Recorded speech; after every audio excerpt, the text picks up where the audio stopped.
Yeah. Okay. Thank you, Chairman Grassley and Ranking Member Feinstein, members of the committee. My name is Christine Blasey Ford.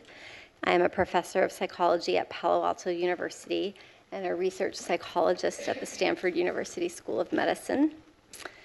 I won't detail my educational background since it has already been summarized. I have been married to Russell Ford since 2002, and we have 2 children. I am here today not because I want to be. I am terrified. I am here because I believe it is my civic duty to tell you what happened to me while Brett Kavanaugh and I were in high school.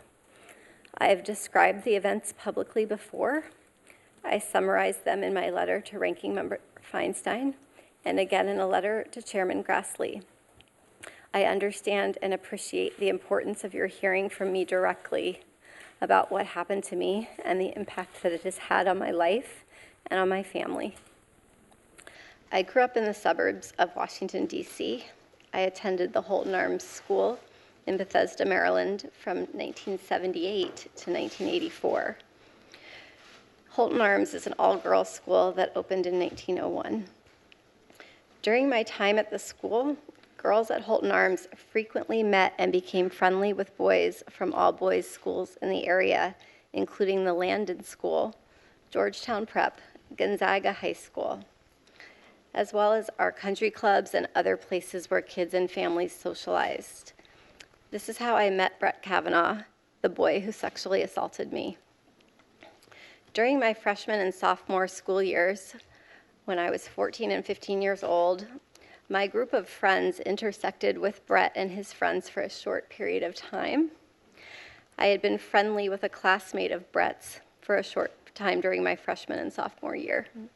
And it was through that connection that I attended a number of parties that Brett also attended.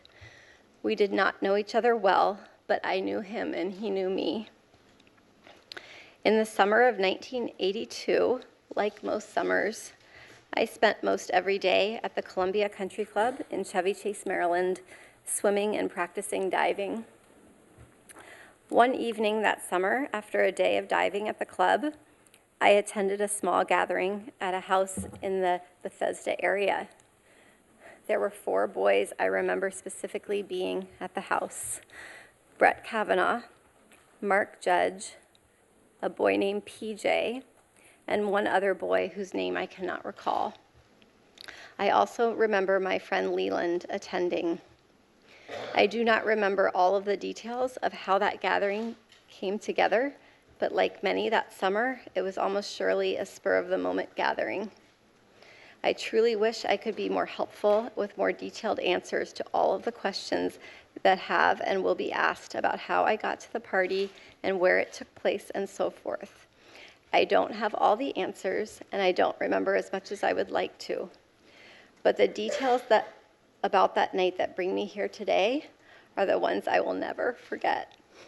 They have been seared into my memory and have haunted me episodically as an adult. When I got to the small gathering, people were drinking beer in a small living room, family room type area on the first floor of the house. I drank 1 beer. Brett and Mark were visibly drunk. Early in the evening, I went up a very narrow set of stairs leading from the living room to a second floor to use the restroom. When I got to the top of the stairs, I was pushed from behind into a bedroom across from the bathroom. I couldn't see who pushed me. Brett and Mark came into the bedroom and locked the door behind them. There was music playing in the bedroom. It was turned up louder by either Brett or Mark once we were in the room. I was pushed onto the bed, and Brett got on top of me. He began running his hands over my body and grinding into me. I yelled, hoping that someone downstairs might hear me, and I tried to get away from him, but his weight was heavy. Brett groped me and tried to take off my clothes. He had a hard time because he was very inebriated and because I was wearing a one-piece bathing suit underneath my clothing. I believed he was going to rape me. I tried to yell for help. When I did, Brett put his hand over my mouth to stop me from yelling. This is what terrified me the most and has had the most lasting impact on my life. It was hard for me to breathe, and I thought that Brett was accidentally going to kill me. Both Brett and Mark were drunkenly laughing during the attack. They seemed to be having a very good time.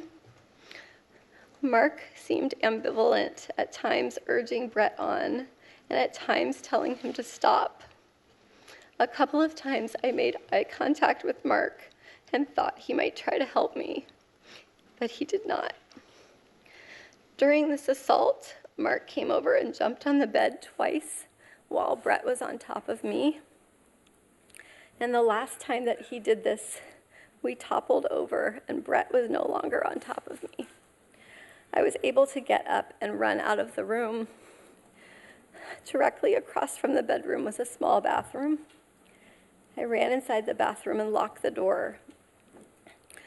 I waited until I heard Brett and Mark leave the bedroom, laughing, and loudly walk down the narrow stairway, pinballing off the walls on the way down. I waited, and when I did not hear them come back up the stairs, I left the bathroom, went down the same stairwell, through the living room, and left the house. I remember being on the street and feeling an enormous sense of relief that I had escaped that house and that Brett and Mark were not coming outside after me.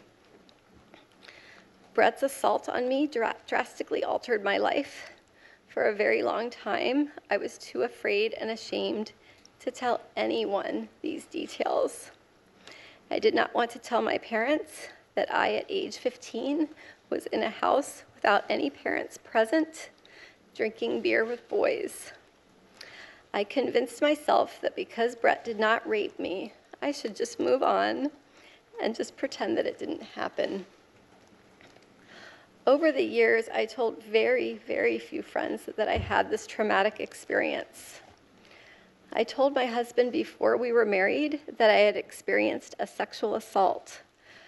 I had never told the details to anyone, the specific details, until May 2012 during a couples counseling session.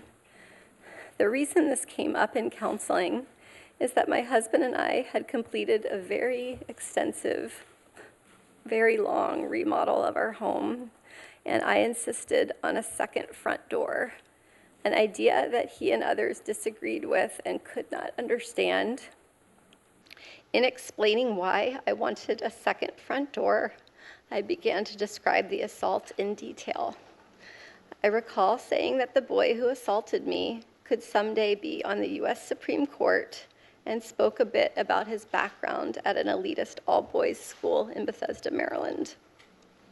My husband recalls that I named my attacker as Brett Kavanaugh. After that May 2012 therapy session, I did my best to ignore the memories of the assault because recounting them caused me to relive the experience and caused panic and anxiety. Occasionally, I would discuss the assault in an individual therapy session, but talking about it caused more reliving of the trauma, so I tried not to think about it or discuss it. But over the years, I went through periods where I thought about the attack. I had confided in some close friends that I had had an experience with sexual assault. Occasionally, I stated that my assailant was a prominent lawyer or judge, but I did not use his name. I do not recall each person I spoke to about Brett's assault, and some friends have reminded me of these conversations since the publication of the Washington Post story on September 16, 2018. But until July 2018, I had never named Mr. Kavanaugh as my attacker outside of therapy. This changed in early July 2018. I saw press reports stating that Brett Kavanaugh was on the short list of a list of very well-qualified Supreme Court nominees. I thought it was my civic duty to relay the information I had about Mr. Kavanaugh's conduct so that those considering his nomination would know about this assault. On July 6th, I had a sense of urgency to relay the information to the Senate and the President as soon as possible before a nominee was selected. I did not know how specifically to do this. I called my congressional representative and let her receptionist know that someone on the President's shortlist had attacked me. I also sent a message to the encrypted Washington Post confidential tip line. I did not use my name, but I provided the names of Brett Kavanaugh and Mark Judge. I stated that Mr. Kavanaugh had assaulted me in the 1980s in Maryland. This was an extremely hard thing for me to do, but I felt that I couldn't not do it. Over the next 2 days, I told a couple of close friends on the beach in Aptos, California, that Mr. Kavanaugh had sexually assaulted me. I was very conflicted as to whether to speak out. On July 9th, I received a return phone call from the office of Congresswoman Anna Eshoo after Mr. Kavanaugh had become the nominee. I met with her staff on July 18th and with her on July 20th, describing the assault and discussing my fears about coming forward. Later, we discussed the possibility of sending a letter to Ranking Member Feinstein, who is one of my state senators, describing what occurred. My understanding is that Representative Eshoo's office delivered a copy of my letter to Senator Feinstein's office on July 30th. The letter included my name, but also a request that it be kept confidential. My hope was that providing the information confidentially would be sufficient to allow the Senate to consider Mr. Kavanaugh's serious misconduct without having to make myself, my family, or anyone's family vulnerable to the personal attacks and invasions of privacy that we have faced since my name became public. In a letter dated August 31st, Senator Feinstein wrote that she would not share the letter without my explicit consent, and I appreciated this commitment. Sexual assault victims should be able to decide for themselves when and whether their private experience is made public. As the hearing date got closer, I struggled with a terrible choice. Do I share the facts with the Senate and put myself and my family in the public spotlight? Or do I preserve our privacy and allow the Senate to make its decision without knowing the full truth of his past behaviors? I agonized daily with this decision throughout August and September 2018. The sense of duty that originally motivated me to reach out confidentially to the Washington Post and to Anna Eshoo's office when there was still a list of extremely qualified candidates, and to Senator Feinstein was always there, but my fears of the consequences of speaking out started to exponentially increase. During August 2018, the press reported that Mr. Kavanaugh's confirmation was virtually certain. Persons painted him as a champion of women's rights and empowerment. And I believed that if I came forward, my single voice would be drowned out by a chorus of powerful supporters. By the time of the confirmation hearings, I had resigned myself to remaining quiet and letting the committee and the Senate make their decision without knowing what Mr. Kavanaugh had done to me. Once the press started reporting on the existence of the letter I had sent to Senator Feinstein, I faced mounting pressure. Reporters appeared at my home and at my workplace, demanding information about the letter in the presence of my graduate students. They called my bosses and coworkers and left me many messages, making it clear that my name would inevitably be released to the media. I decided to speak out publicly to a journalist who had originally responded to the tip I had sent to the Washington Post and who had gained my trust. It was important for me to describe the details of the assault in my own words. Since September 16th, the date of the Washington Post story, I have experienced an outpouring of support from people in every state of this country. Thousands and thousands of people who have had their lives dramatically altered by sexual violence have reached out to share their experience and have thanked me for coming forward. We have received tremendous support from our friends and our community. At the same time, my greatest fears have been realized, and the reality has been far worse than what I expected.